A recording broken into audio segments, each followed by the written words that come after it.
Everybody, welcome back to our channel.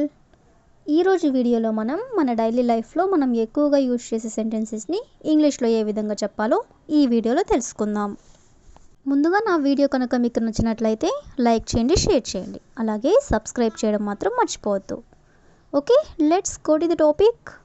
First one, దేవుని దయ వల్ల నాకు జాబ్ వచ్చింది. ఇలా అంటూ ఉంటారు కదా, దేవుని దయ వల్ల నాకు జాబ్ వచ్చింది. దీన్ని ఇంగ్లీష్లో by the grace of God I have got a job.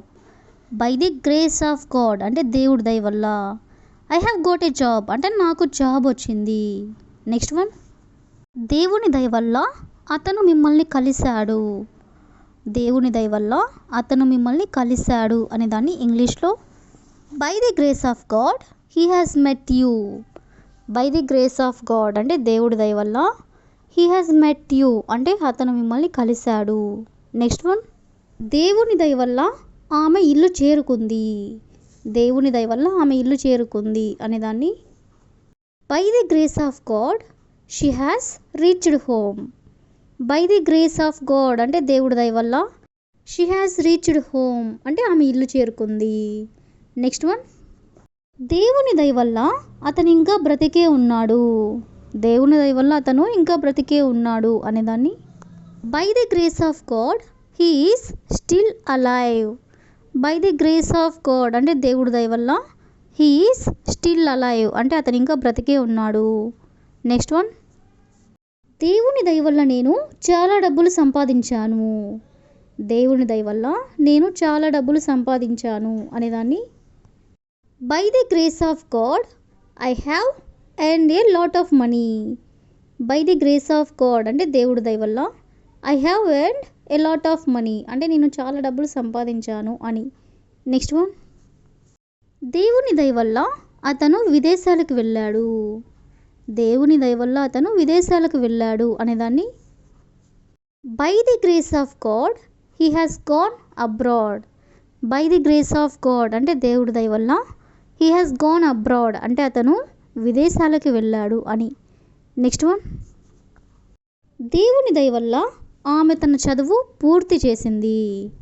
దేవుని దయ వల్ల ఆమె తన చదువు పూర్తి చేసింది అనేదాన్ని by the grace of God she has completed her studies. By the grace of God అంటే దేవుడి దయ వల్ల, షీ హ్యాస్ కంప్లీటెడ్ అంటే ఆమె పూర్తి చేసింది, హర్ స్టడీస్ అంటే ఆమె చదువుని. సో ఈ విధంగా మనం దేవుని దయ వల్ల అనే వర్డ్తో దానికి సంబంధించిన కొన్ని రిలేటెడ్ ఎగ్జాంపుల్ సెంటెన్సెస్ అనేవి చూసాం కదా. నెక్స్ట్ వన్ చూడండి, అతన్ని సరిగ్గా చూసుకో. అతన్ని సరిగ్గా చూసుకో అనేదాన్ని ఇంగ్లీష్లో take care of him properly. Take care of him అంటే అతన్ని చూసుకో, ప్రాపర్లీ అంటే సరిగ్గా చూసుకో అని. నెక్స్ట్ వన్, మ్యారేజ్కి సరిగ్గా తయారవ్వు అంటే మ్యారేజ్కి సరిగ్గా రెడీ అవ్వు అని అంటూ ఉంటారు కదా. దీన్ని ఇంగ్లీష్లో get ready for the marriage properly.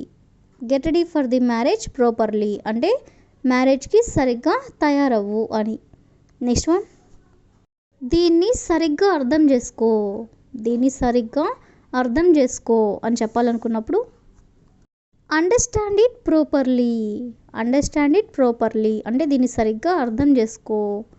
Next one, నీ హోంవర్క్ సరిగ్గా పూర్తి చేయి. నీ హోంవర్క్ సరిగ్గా పూర్తి చేయి అనేదాన్ని complete your homework properly. Complete your homework properly అంటే నీ హోంవర్క్ని సరిగ్గా పూర్తి చేయి అని. నెక్స్ట్ వన్, అతనితో సరిగ్గా నడుచుకో. అతనితో సరిగ్గా నడుచుకో అని చెప్పాలనుకున్నప్పుడు behave with him properly. Behave with him properly అంటే అతనితో సరిగ్గా నడుచుకో. నెక్స్ట్ వన్, ఆటో సరిగ్గా నడుపు. ఆటో సరిగ్గా నడుపు అని మనం చెప్పాలనుకున్నప్పుడు drive the auto properly. Drive the auto properly అంటే ఆటో సరిగ్గా నడుపు. నెక్స్ట్ వన్, బ్యాగ్ సరిగ్గా పట్టుకో. బ్యాగ్ సరిగ్గా పట్టుకో అని చెప్పాలనుకున్నప్పుడు hold the bag properly. Hold the bag properly అంటే బ్యాగ్ సరిగ్గా పట్టుకో. లాస్ట్ వన్, కూర్చొని సరిగ్గా తిను. కూర్చొని సరిగ్గా తిను అని అంటుంటారు కదా. దీన్ని ఇంగ్లీష్లో SIT and eat properly. SIT and eat properly అంటే కూర్చుని సరిగ్గా తిను. సో ఈ విధంగా మనం సరిగ్గా అనే వర్డ్కి సంబంధించిన కొన్ని రిలేటెడ్ ఎగ్జాంపుల్ సెంటెన్సెస్ అనేవి చూసాం కదా. నెక్స్ట్ వన్ చూడండి. వాళ్ళు ఫ్రూట్స్ తప్ప ఇంకేమీ ఇవ్వలేదు అంటే ఫ్రూట్స్ తప్ప ఇంకేమీ ఇవ్వలేదు అని చెప్పాలనుకున్నప్పుడు they gave nothing but fruits. They gave nothing but fruits అంటే ఫ్రూట్స్ తప్ప ఇంకేమీ ఇవ్వలేదు. Next one. అతను జ్యూస్ తప్ప ఇంకేమీ తాగలేదు. అతను జ్యూస్ తప్ప ఇంకేమీ తాగలేదు అని చెప్పాలనుకున్నప్పుడు he drank nothing but juice. He drank nothing but juice అంటే అతను జ్యూస్ తప్ప ఇంకేమీ తాగలేదు. Next one. ఆమె వాదించడం తప్ప ఇంకేమీ చేయలేదు. ఆమె వాదించడం తప్ప ఇంకేమీ చేయలేదు అనేదాన్ని she did nothing but argue.